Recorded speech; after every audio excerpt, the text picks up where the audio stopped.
in a new academy. Upon entering the academy, he meets Masuko, a big guy dressed as a girl who warns him of the school's rules.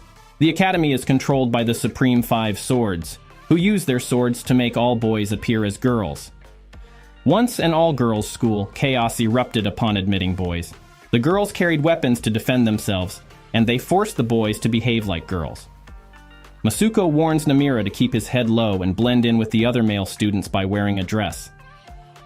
However, Namira vows to never again lose his freedom and rejects the notion. As he enters his class, he is confronted by Rin, and her sword is pointed directly at him while demanding his compliance. Unyielding, Namira refuses to submit, but Rin makes a vow to correct Namira's behavior before the end of homeroom. However, with a sly and unexpected movement, Namira evades her, escaping through the classroom window. Rin begins chasing after Namira and swings to deliver a nearly fatal blow, captivating everyone in the school to begin watching. With swift and precise strikes, Rin attempts to discipline Namira, but with his lightning-fast reflexes, he skillfully evades each blow, moving like a skilled dancer evading a storm of steel. His credible evasion skills shock Rin, and she compliments his strong and agile lower body.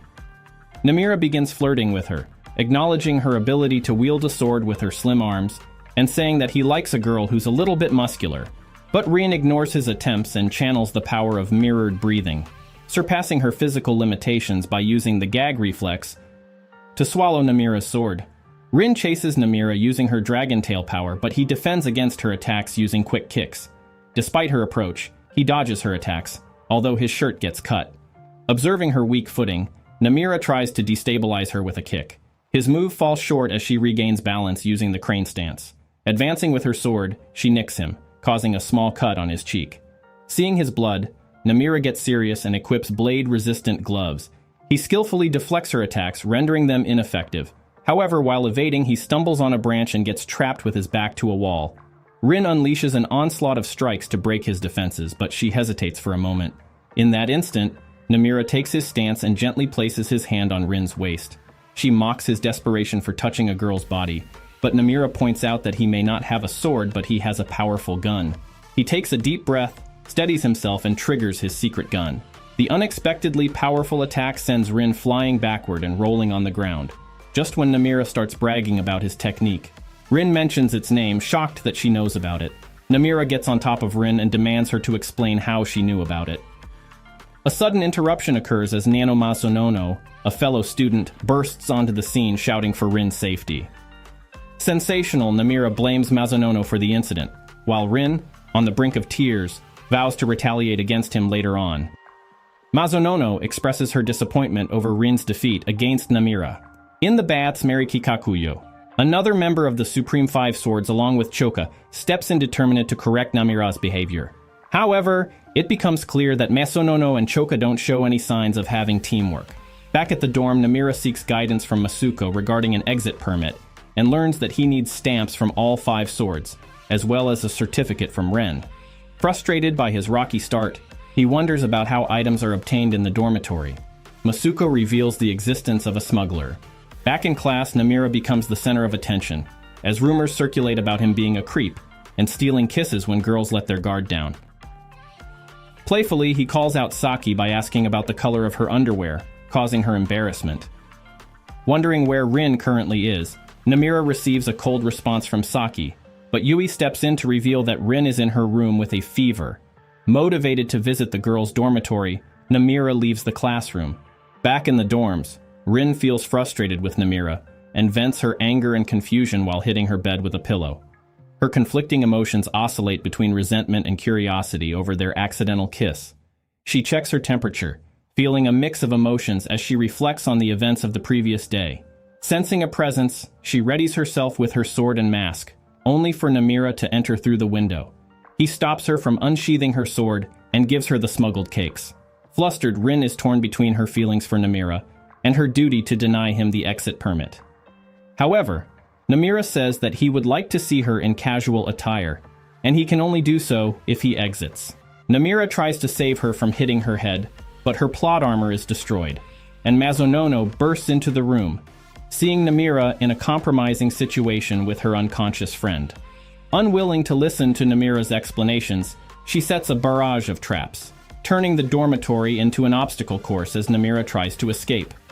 After evading all the traps, Choka appears in the field and challenges Namira to a duel. Together, Choka and Nano join forces to discipline Namira, boasting about the infallible nature of their two-person correction, claiming that no student has ever survived it. However, Namira remains unfazed.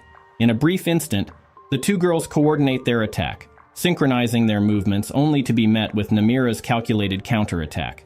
Namira showcases his combat prowess, effortlessly evading their attacks and capitalizing on their lack of coordination. Yeah, boy, on the rooftop, Satori observes the aftermath of Namira's victory, contemplating the nature of his magic bullet attack. She ponders whether, in a ball with her keen sense of hearing, could discern its true form. Satori concludes that Mary will not let the attack on Choka go unpunished. On his way to the boys' dormitory, Nomura laments his inability to secure the certificate, only to be surprised by Rin's sudden appearance. With a stern expression, yet a bashful one, she hands him the exiting permit and instructs him to return to class promptly. The next day, later on, Namira enters the classroom only to be met with cold rejection and hostility from his peers. Rumors of his actions have spread, and even Masuko joins in the disdain, spitting insults and questioning Nomura's intentions. However, Rin declares herself as his supervisor so she can investigate every single one of his actions and watch him as he sleeps. This is psychotic.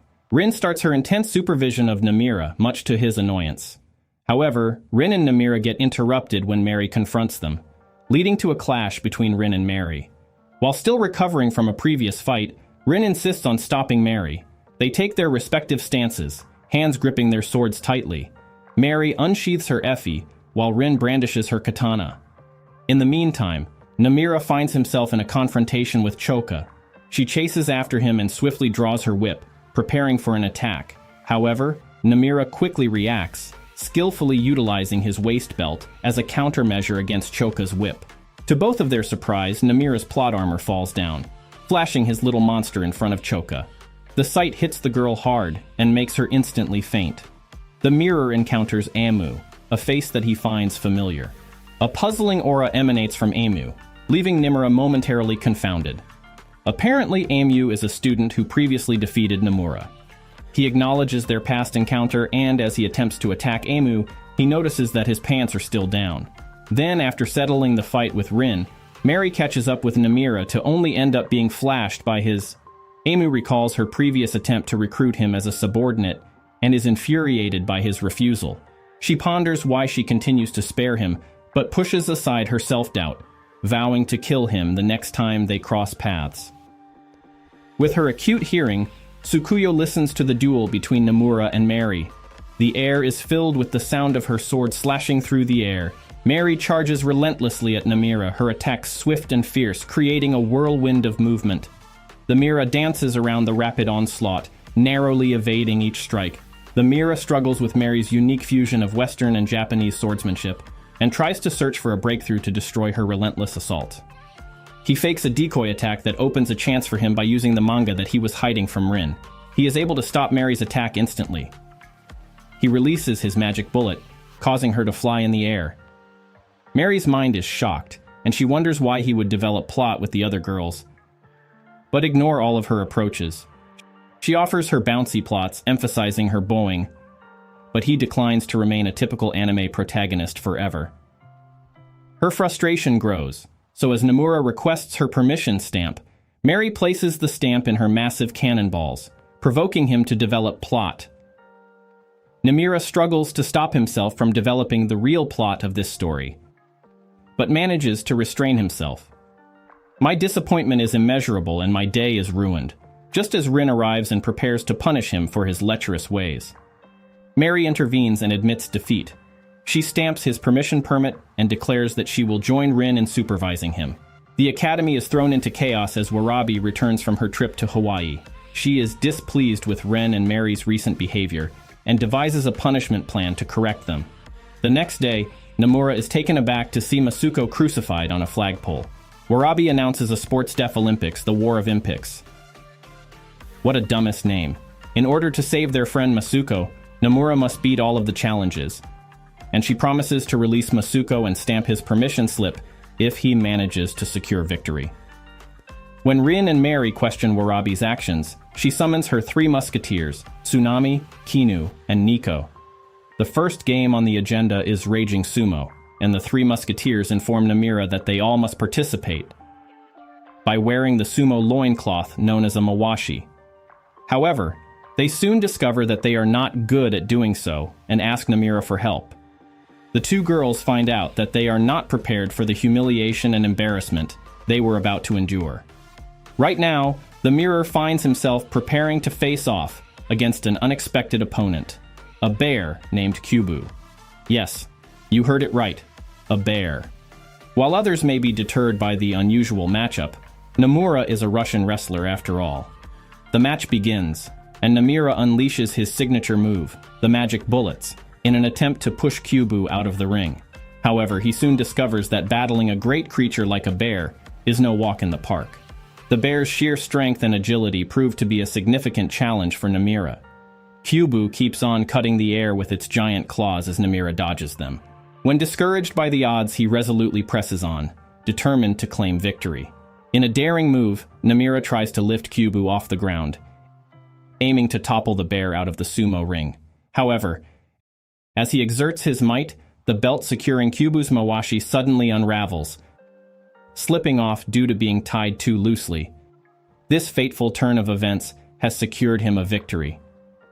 As Namira listens to Warabi, resolving to accompany him, the trio swiftly made their way to the changing room where the girls went to switch into their appropriate clothes for the upcoming fight. Hearing them struggling to take off their sumo attire, Namira inadvertently intruded into the girls' changing area.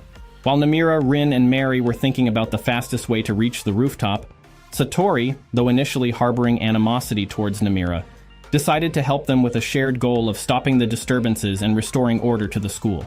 She joined forces with Namira, Rin, and Mary, guiding them through the corridors as Warabi's allies closed in on Namira and the girls.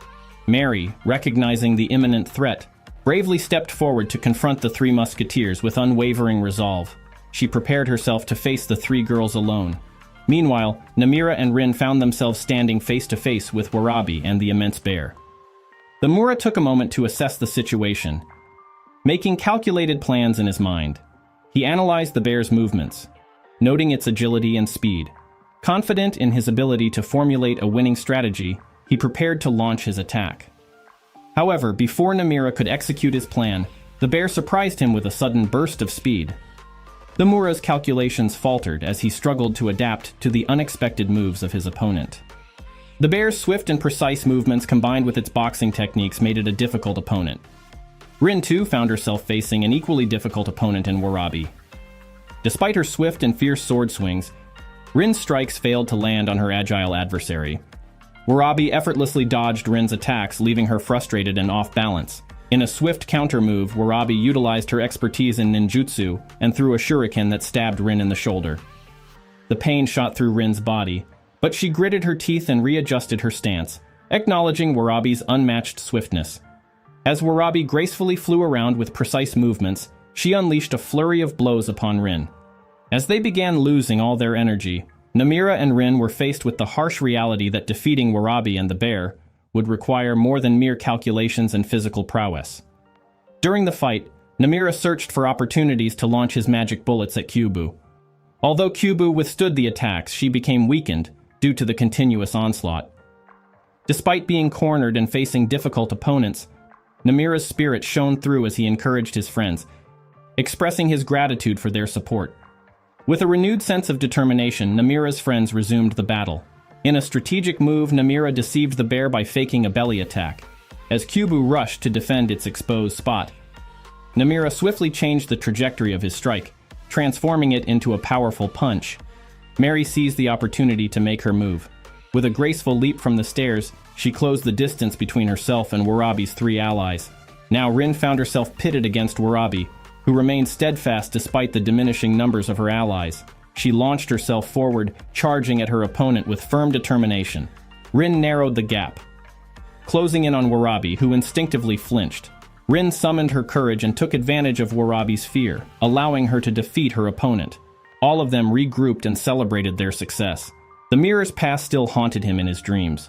Although many years had passed since his bitter loss to his ex-friend Amu during their brawl, the Mura woke up from his dream, questioning why he was recalling memories he thought he had long forgotten. Regretting not giving his best in their fight.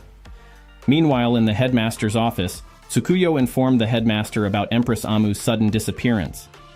As a precaution, the headmaster decided to cancel classes for the rest of the day. On the rooftop, Satori slapped her sister, and a cold voice referred to Satori as a monster. It was the infamous Empress. Satori thought about what Namira would say and expressed her desire to see him. In a moment of intensity, Satori asked the Empress for permission to leave. The Empress moved aside, and as Satori walked towards her, she concealed her true intentions and swiftly drew her sword. The Empress countered with her auto-counter technique, leaving Satori injured and confused. The Empress intended to finish Satori, but her sister interfered and shot a needle at the Empress to nullify her veil. Warabi rushed to the rooftop, riding on Kyo's back at full speed, and tried to interrupt the fight. However, in an instant, the Empress managed to defeat both Satori and her sister. The Empress prepared to deliver the final blow to Satori, but her sister jumped in between, sacrificing herself. Satori started to remember her past, her love for looking down on others from high places, and how her sister Misogi ruined that for her. Satori had decided to push her sister down, and Misogi fell to her demise. This event was what caused Satori's personality to change, and the reason she became the monster known today. As Satori continued to recall her past, the Empress stabbed her from behind, inflicting a fatal wound and marking the Empress's victory. Moments later, Warabi arrived at the scene, only to find that the fight between the Empress and Satori was already over. She hesitated but gathered her courage, drawing her sword and assuming a fighting stance. Alongside Satori, she declared that it would be a 2-on-1 battle. They attacked the Empress using their unique technique called Women and Beast as One. But the Empress effortlessly countered their attack with her auto-counter called Tiger Claw, and delivered a decisive blow to both of them. While walking with Masuko to their dorm, Namira caught a glimpse of a girl sitting alone in the school's garden. He stopped and asked Masuko if she was one of the 5 swords. Sweating in fear, Masuko confirmed that she is Tsukuyo, the only middle school student among the 5 swords who is feared even by the other members.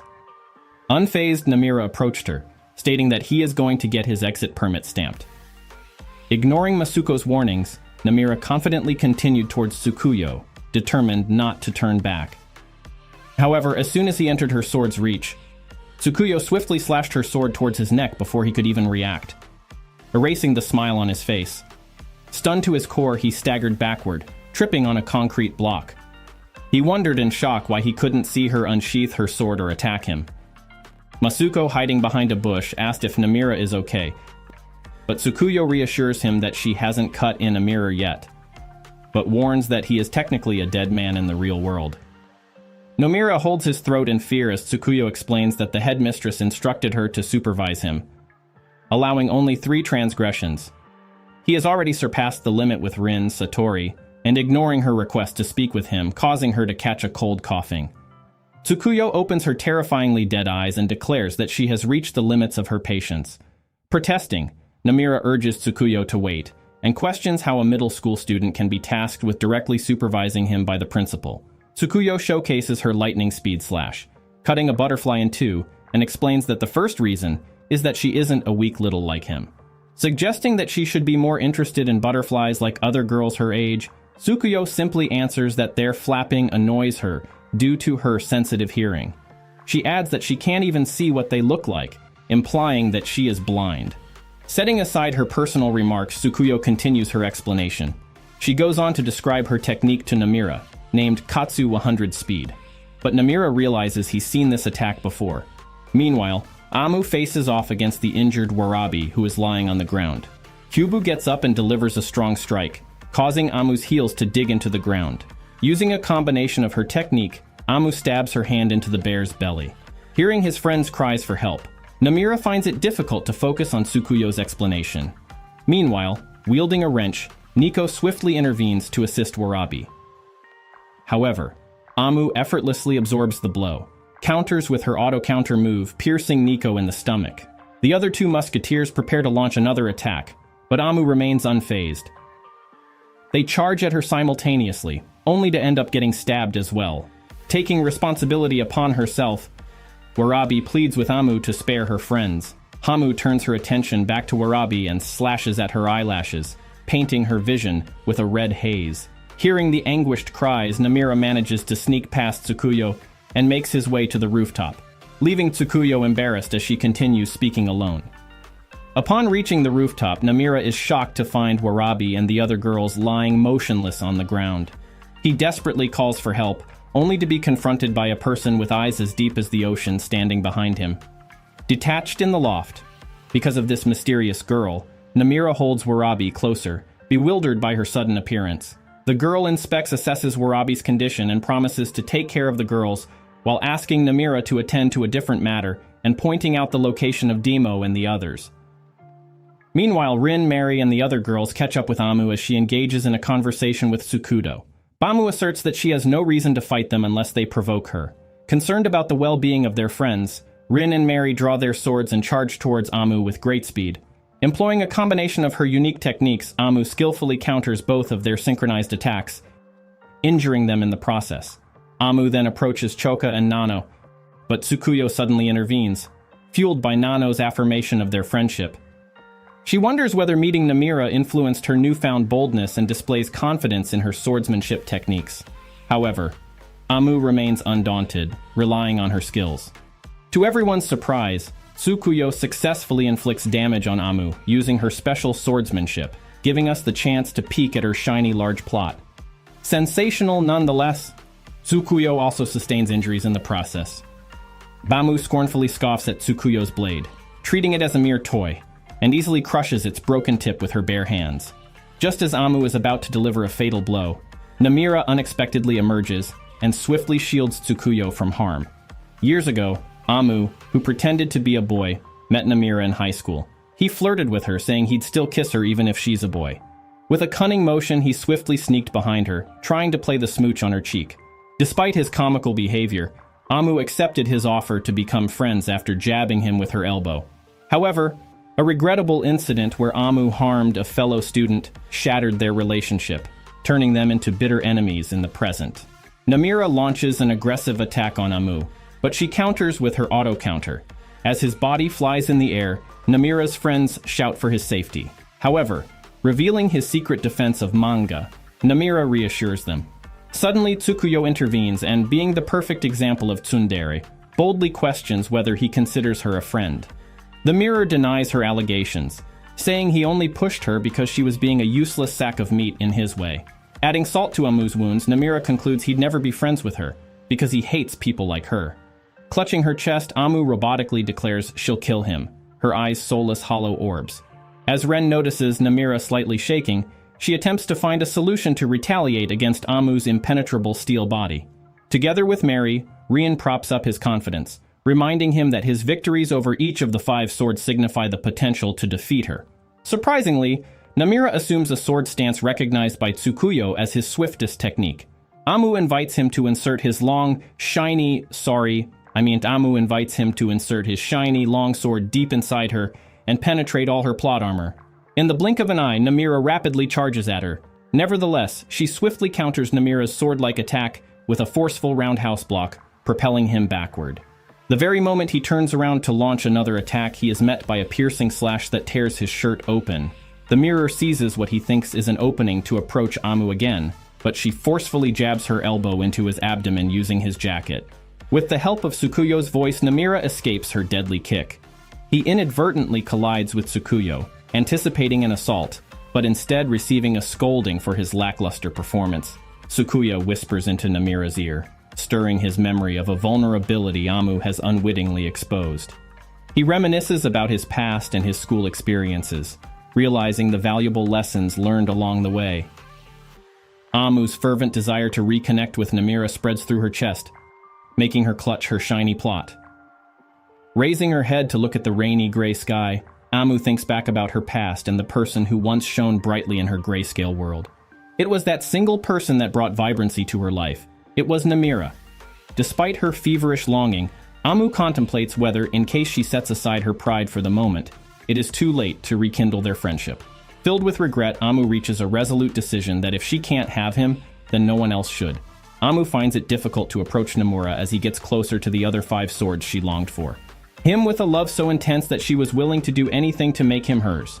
Her passion was all-consuming, driving her to the extreme lengths of even thinking about his death to ensure that he remains hers and hers only. This is her unwavering resolve and creed in her quest to have him completely. As the rain continues pouring relentlessly, making it difficult to catch a breath, Nomura boldly exposes his well-defined abs by unbuttoning his shirt, leaving Amu puzzled by his seemingly purposeless gesture. The mirror then, following Amu's previous request, transforms himself into a wild beast as he believes it is the only viable way to secure victory in their battle. The Mura swiftly moves with incredible speed, leaving Amu astonished as she gazes at his exposed chest. In a split second, Nomura breaches Amu's impenetrable defense. In return, Amu executes precise and swift movements, slashing Nomura's chest, causing him to bleed. However, it's too late as Nomura's hand is already on her chest. He charges his magic bullet and unleashes it with tremendous force, propelling Amu into a distant memory of their intense battle in the past. She can't help but recall those moments, reminding Amu of the day she spared Nomura's life out of love. The mirror punches her, bringing Amu back to reality, and she retaliates with equal force, leaving Nomura smiling in excitement. Both of them continue exchanging punches, captivating Tsukuyo and the bystanders who question the purpose of punching without blocking.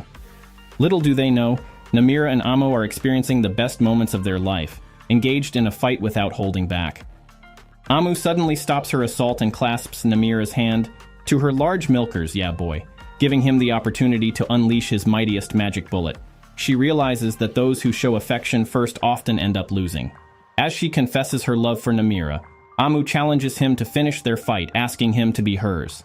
After the fight with Amu, Tsukuyo points her sword at Nomura, expressing her dissatisfaction with his previous performance. She offers him her stamp as a reward on the condition that he becomes her student. While 3 masked girls arrive to punish Amu for her past actions, Tsukuyo assures him that the headmistress will take care of the situation, and disperses the crowd with news of his expulsion.